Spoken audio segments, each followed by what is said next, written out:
Je pouvais pas vraiment passer à côté de ce phénomène-là, mais j'attendais depuis quelques semaines juste pour voir un peu l'étendue. Qu'est-ce qu'ils ont en commun les chasseurs de Pikachu, de Eve ou de Onix? Salut, je m'appelle Dino, je suis kinésiologue et aujourd'hui je vais vous parler du Pokémon Go. Je ne pouvais pas passer à côté. Je voulais surtout vous montrer c'est quoi les effets, puis je suis vraiment content de ce jeu-là. Dans le fond, les gens marchent beaucoup plus en jouant au Pokémon Go, puis ça c'est vraiment excellent. Puis le point que je voulais amener, c'est que les gens souvent sous-estiment le pouvoir de la marche. La marche, dans le fond, c'est beaucoup plus de calories que vous pouvez penser. On dépense beaucoup plus de calories. Je vais vous donner des chiffres, en fait.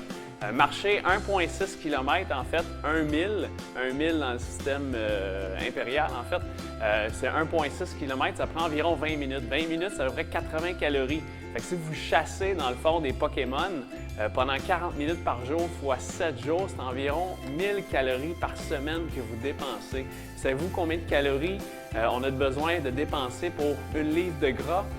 Non, 3500 calories. Ce qui veut dire que sur un mois, à jouer au Pokémon à tous les jours, environ 40 minutes, bien, il y a des chances que vous perdez une livre de gras sur une année. Ça, c'est énorme.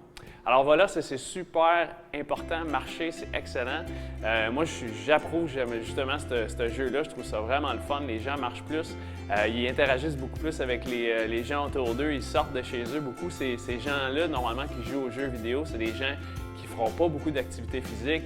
Mais là, au moins, ça les fait sortir de chez eux. Ça, c'est vraiment le fun. Fait qu'il y a plein d'effets bénéfiques à marcher. Dans le fond, marcher plusieurs minutes par jour, 20 à 40 minutes par jour, il y a plein d'effets bénéfiques. C'est excellent pour diminuer, pour aider pour la dépression.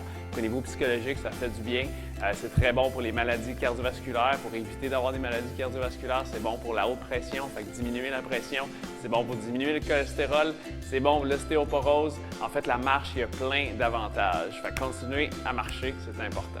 Que je vais vous donner aussi, je vais vous donner un petit challenge aussi quand vous jouez au Pokémon, en fait. Fait que c'est pas juste de marcher. Mais mettons, vous êtes dans un parc, tout d'un coup, vous voyez un banc de parc. Mais vous pouvez faire quelques exercices avec ce banc de parc-là. Vous pouvez faire, mettons, 5 push-ups. Vous pouvez faire 5 step-up où vous montez sur le banc. Vous pouvez faire aussi des dips aussi. Je pourrais peut-être faire une autre capsule, en fait, pour vous montrer quelques exercices qu'on peut faire en jouant au jeu Pokémon Go.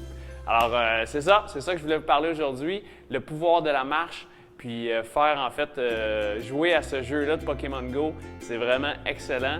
Je veux que vous me disiez en commentaire ou à quel niveau vous êtes rendu dans votre jeu de Pokémon Go. Moi, j'ai commencé un petit peu. Je ne suis pas un gros gamer, mais j'ai commencé un peu. Je voulais juste voir un peu le jeu, qu'est-ce qu'il y avait de l'air. Laissez-moi des commentaires pour me dire où est-ce que vous êtes rendu dans votre jeu, à quel niveau. Si vous avez besoin d'idées d'exercices, ça va me faire plaisir de vous en donner. Si vous aimez beaucoup cette capsule, vous pouvez la partager, ça va me faire plaisir. Un petit pouce en l'air et surtout, abonnez-vous à ma chaîne pour d'autres capsules sur l'entraînement. Mon nom, c'est Dino. On se revoit la semaine prochaine. All right, ciao et bouge mieux. Alors voilà, l'intensité, c'est ça qui est important. Il faut augmenter les charges de semaine en semaine. Bouge mieux.